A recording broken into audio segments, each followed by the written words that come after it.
If we could take our seats so we could get started. We have an incredibly tight agenda today. And I don't want to be the one that throws us off, although I probably will. Anyway, good morning, everyone. Good morning, everyone. My name is Chris DeWolf, and welcome to our third annual forum. I wish I could be here, but this will have to suffice.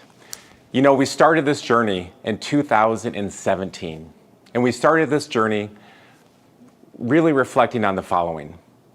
There had to be a better way. There had to be a better way for caring for those diagnosed with dementia. And there had to be a better way to support loved ones who are taking care and caring for those battling dementia. A forum like this today is a tool in our war chest for a better day. Today you're going to hear from speakers locally, nationally, and internationally that are going to provide practical insights, opinions, and knowledge that you can walk away with and apply to your daily lives.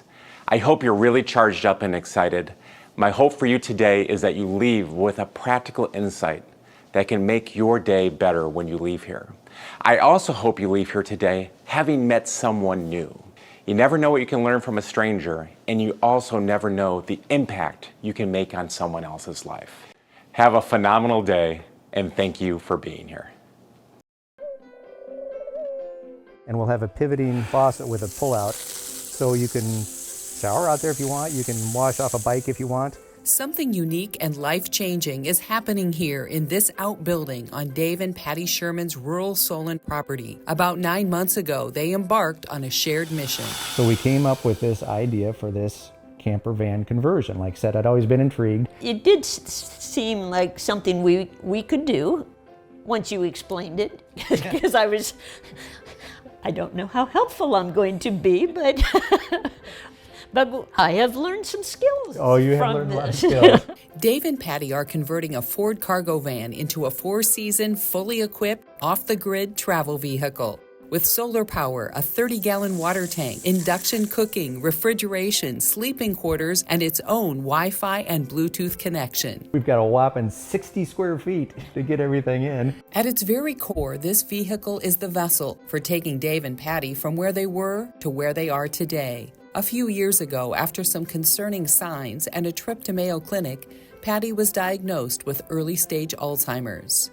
The doctor comes in and says, here's a diagnosis, and here's where you are. And I said, well, when would you like to see us back? And he said, there's nothing we can do. You've got your diagnosis. We don't need to see you again. That was a bit of an eye-opener. Back at home with their retirement years ahead of them and their adult daughters now living out of state, Dave and Patty decided it was time to chart a new course. Okay, we have now officially stepped to the next phase of life. How are we going to handle it? Then we started saying, we can only walk the mall so many times. Yeah, what are we going to do? Patty and I have traveled a lot in our adult life. Travel is very important to us. We've done a lot of international travel. We've seen most all of the country, but flying is getting more difficult. So I said, Patty, we could get in this vehicle and we can see anything you want to see in this country, in Canada, whatever. Having spent much of his career as an industrial and manufacturing engineer, Dave is tapping into those skills for this labor of love. And with a more creative background, Patty provides assistance and her own handiwork. You have no idea how valuable are. Patty, would you grab me that? Or I need one of those. Or could you get me that terminal? I am very good at when something goes behind the metal and he can't get his hand in there because it's too big. And everything inside is shut. And then I feel like, oh, well, I'm important today. Exactly.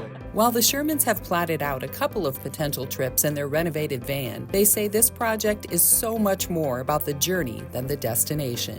Right now, it is the process. It's not the finished product. If we get to the end and we've spent a year and a half and we build this thing and I'm happy with it and we've done all the plumbing and wiring and all the carpentry, if we don't spend one single night in it, it will have served its purpose. We've got 6 more to do. Whether we had Patty's situation or not, I think we just know that time is not infinite for any of us. Age creeps up on you, as do all those aches and pains and all those little things. So just get after it. There you go. There you go. Perfect. A life-changing design in a van with superpowers. So good morning again and welcome.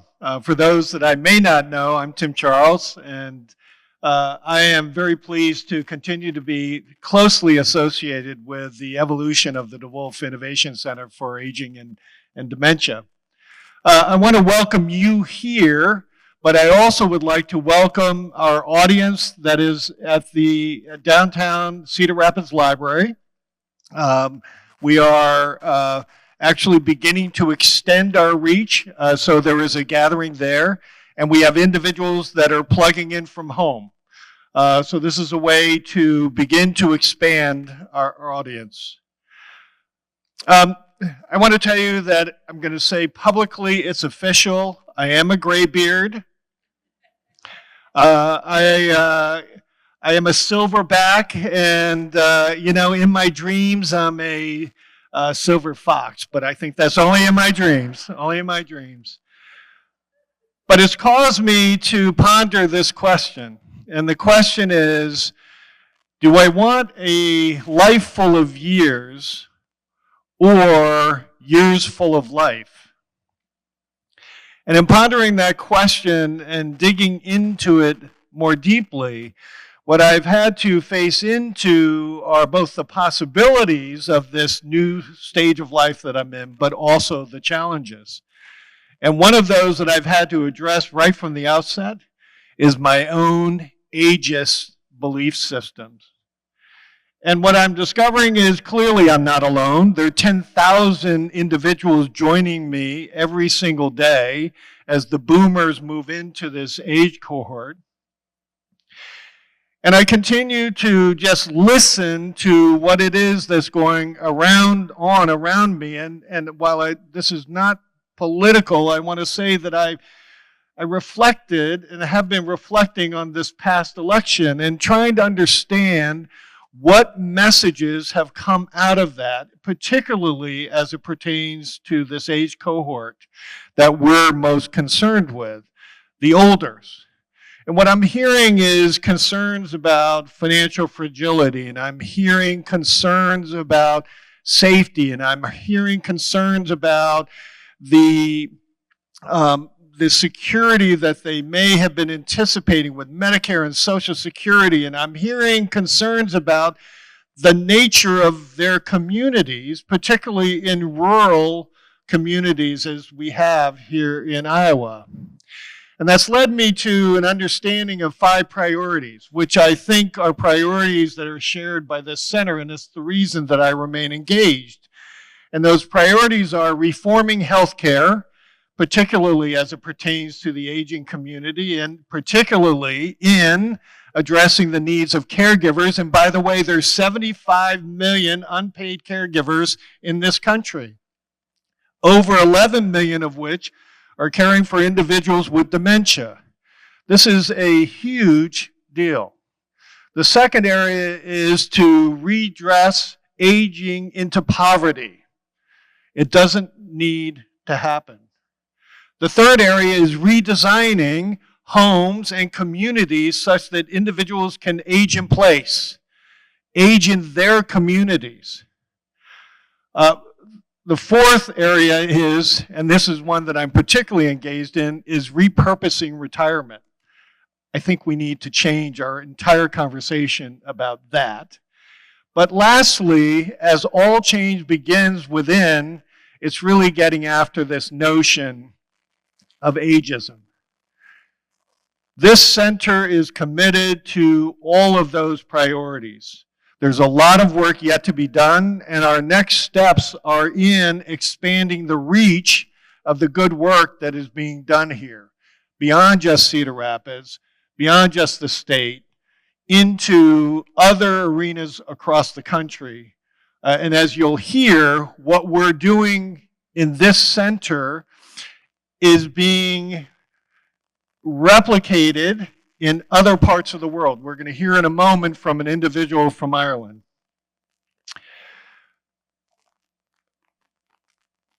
I want to suggest something to you, and that is how to make this the most meaningful experience today.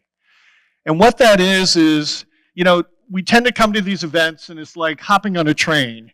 And we're going to be sightseers. We're going to be on the train and we're going to be looking out the windows and we're going to hear from different speakers and it's going to be really interesting and we're going to absorb and enjoy all that, which is great. But I want to suggest that maybe there's a possibility that in the course of what you hear today, as you're riding on this train, and oh, by the way, did you notice that your ticket was free? I want to thank the individuals that made that possible. So Roger and Angie Baker, whom some of you may know, were very generous benefactors. Barb Young, who is here with us today. Thank you, Barb. Made that possible. And many of our speakers, actually all of our speakers, have in their own way given of themselves very generously to support what we're doing here today. But I want to encourage you to think about this. Possibly there will be a spark that occurs for you in the course of the day that takes you from being simply a passenger on a really exciting ride to where you actually can see yourself jumping out in front of the train and joining us in laying new track. Laying new track as we address all of the necessities and challenges that are facing us and the opportunities that are available to us in addressing these needs. And so it's my honor at this point to introduce you to our first speaker. And Dominic is coming to us from Ireland. I think he may be in Dublin, but I'm not sure. He'll confirm that in a moment. Dominic Campbell, need to put on my specs. Dominic Campbell is the co-founder of Creative Aging International and Creative Brain Week in Ireland. He's the leader of the Irish Hospice Foundation's Arts and Cultural Engagement Program, Global Brain Health. He's a Global Brain Health Fellow and an Atlantic Fellow. The goal of the Brain Health Institute is to reduce dramatically the number of people who develop dementia, which consumes not just the millions with this disease, but their families and caregivers as well. The strategy of the Creative Aging International is working globally, encouraging people of all ages to fall in love with their older selves and build a world for their grandchildren to grow into. He says dementia is a cultural issue. He says he works through creative practice, asset-based community development, and celebration as a strategy for cultural change. I had the opportunity to have lunch with Dominic in Dublin this past spring, and it was clear that his commitment and his vision they're both compatible to ours. His international work would remind us that while our current focus is on the greater Cedar Rapids area, our intent is to move beyond that, to join the regional, national, and international conversation regarding this topic. So with that, Dominic, welcome. It's a great pleasure to be here and to not be here at the same time. So what I'm going to do is build really on some of the things that Tim has just been saying. I'm going to be introducing to some of the practice that we've been doing in Ireland and in other places, and hopefully I can get this train moving. So, first slide, please. I thought I'd start with the big picture. I was thinking about Cedar Rapids, and I was thinking about Dublin, and I was thinking about what do we have in common. And what we have in common is that we live for a short time on a small rock in the vast emptiness of space. But what we also have in common is that for the last century, we've been living a little bit longer year on year. Slight change after the pandemic, but until then, increased longevity, a miracle of public health. And in that time, if you project forward, we know that a teenage girl has about a 50% chance of living to be 100 years old. We know that by the middle of the century in Europe, about 50% of the population will be over the age of 65. We know that the fastest growing section of our population are people over the age of 80. And we know that as they present to healthcare systems, they are requiring a change in those acute healthcare systems, the kind of systems that were the dreams of our grandparents, the ones that they wanted, that respond to acute medicine. But as people present increasingly with conditions related to older age, it's beginning to present a number of challenges. Next slide, please. And when we think about those challenges from a medical view, we tend to think a little bit like this. We think that most of the people at the bottom of the pyramid, they're kind of fine. They're just getting older. They're not a problem. And as we go towards the pointy end, people require greater levels of support. And we build our healthcare systems along that, around that. We tend not to think that much about those people entering older age as an enormous resource, as a set of collaborators. In fact, we tend to think and talk at events like the one that you're at in a very particular way. Next slide, please. As you know, every PowerPoint presentation in the world should always have an iceberg. And I thought I'd get in there early. People tend to talk at the kind of event you're at about the top part of the pyramid. Political will, the need for bigger budgets and more staff, system change, for research, for looking at neurodegenerative conditions like Alzheimer's or dementias. We tend to have less conversation and spend less time thinking about ageism, thinking about stigmas, the kind of stigmas associated with old age. For instance, the loss of independence, which is a worry for people. We tend to not think that much about our own concerns and fear of aging. And these are really difficult things to think about, challenging conversations to have. But if we don't address them, how can we really address the type of change that we need in our health and our care systems? So what's my solution? Next slide. Well, I'm the celebrations guy. I seriously think that celebration is the best strategy for change. Making a celebration demands that you think differently. Celebrations, creating celebrations, are a collaborative culture of can-do. And as you know well, those of you that work in institutions and organizations, culture, the thousands of tiny invisible rules that shape what we do every day. Culture beats strategy. Let's move on. Next slide. So, I would think this. This is the kind of thing that I did in my 30s. I organized big events. Next slide. And round about the millennium, I was successfully running St. Patrick's Festival in Dublin. I ran Irish Christmas, if you will. A large festival that over 5 days brought 1.25 million people into the centre of the city. It broadcast new news about Ireland to the world. It made some money for the city governors, for the city businesses. But what it also did had a lot to do with the kind of issues that we think about as we think about aging populations, increasing dementia, and change systems. Within that festival, I would commission artists to work with kids in difficult zip codes, so those kids could walk down the street dressed as a king and queen, and the city was theirs for a day. Their visibility increased, they could be seen. And this in itself is a form of health promotion. Next slide, please.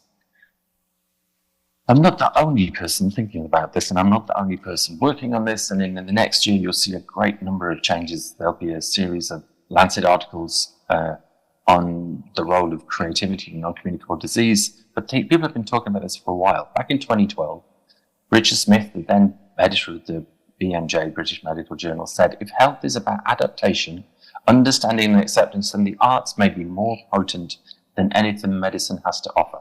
At some point in our lives, we will get, as Dave and Patty were talking, the difficult diagnosis. We'll get to the diagnosis that is going to be life-changing. And then a creative act. It's about how we create a change in our own story and in our own narratives.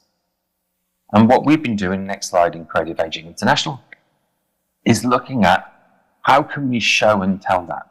And we started with festivals, because that's what I know well. And we started with festivals because we recognize that when people go to a festival, whether it's a festival for food or whether it's a festival for music, what they're doing is trying out new things. And so we've been working to make prototypes for ways that we might experience what living longer better could look like. Next slide. One of our big successes has been the Bealtaine Festival. Bealtaine Festival was a program that I developed for Age and Opportunity between 1996 and 2013. It continues, it's flourishing, it's in a really good place at the moment. What was significant about it in the time that I ran it was its scale. It grew to involve about 20% of the population over the age of 65 in Ireland. It was a celebration of creativity as we age. Next slide. And it was made of thousands, literally thousands of small local events and activities, all kinds of organizations, active retirement groups, GPs, surgeries. We used to think about it as a geography. So if you wanted to be involved in the festival and you were, if your geography was as big as the table on your hospital bed, how could you get involved? If you could make it to the communal area in your residential care unit, how could you get involved? If you could make it into town or to your village hall, how might you get involved? Next slide, please. And so this festival existed in cultural institutions, in libraries, community groups, hospitals, all sorts of places, and all sorts of places made all kinds of different creative activity. Next slide, please. Sometimes, as this slide indicates, we do things just for the mischief and the fun. So this is people dancing on railway stations on a Friday afternoon during rush hour. And the great thing about that is it doesn't cost a great deal of money to do. It's incredibly disruptive, and everybody knows that there's something going on. But what you're doing is making people visible. Next slide, please. Sometimes we set up programs like this one with the National Concert Hall, which is a project called Blow the Dust Off Your Trumpet, which was an orchestra of older adults who wanted to play music together. It's now 15 years old and it's self-sustaining. Next slide, please. Sometimes it would be celebrating living archives. So Kitty Shan, the woman with her arms folded, is a living archive of Irish traditional music. And so a festival program could embrace all of these different kinds of activity in the same program, in the same receptacle. Next slide, please. We would also, because it's an inclusive program, look for the assets in every community. Cedar Rapids Library, I suspect, has an archive. This is one of our library's archives. And in this event, in this activity, people were looking at genealogy, they were looking at the history of place, they were celebrating their own curiosity. We were encouraging people to expand their horizons, to try out and to experience new things. Next slide, please. We were also looking for companies that would work specifically with people at different stages of neurodegenerative conditions. So this show, made by touch, is for people in residential care with Alzheimer's. And it communicates, its language of theatre was about touch and tactile. But also, next slide please, we'd play around with perception. So in this particular residential care home, when we asked people what they wanted to do, they said we wanted to be useful. And it turned out a great deal of people in this home knew how to knit. And so they knitted scarves, we shared them, they sold them. This project was a series of photographs and portraits of people who had tattoos and why they had tattoos and the story of their tattoos and whether they got them when they were young or were they older. Next slide, please. But we would also look for innovative projects which would knit together community in a completely different and original way. And this became very apparent in 2007 when the Irish economy had a bit of a blip and the budget for the festival shrank at the same time as its momentum was growing. And we thought, what can we do? And we realized there were more choirs than there are fast food restaurants in Ireland. There are choirs in communities and in schools. And so we invited those choirs to get up and sing on a beach at dawn, which in Ireland at the time is about 4:30 in the morning. And to our surprise and delight, thousands of choirs took part. Next slide. They might sing on a beach if they had one. Next slide, please. They might sing by water in the shopping centre if that's what they had. Next slide, please. And in some cases, they started to involve the whole community. This water across this slide is the local fire brigade trying to see if they can make rainbows using the fire hose and their tender as part of a performance.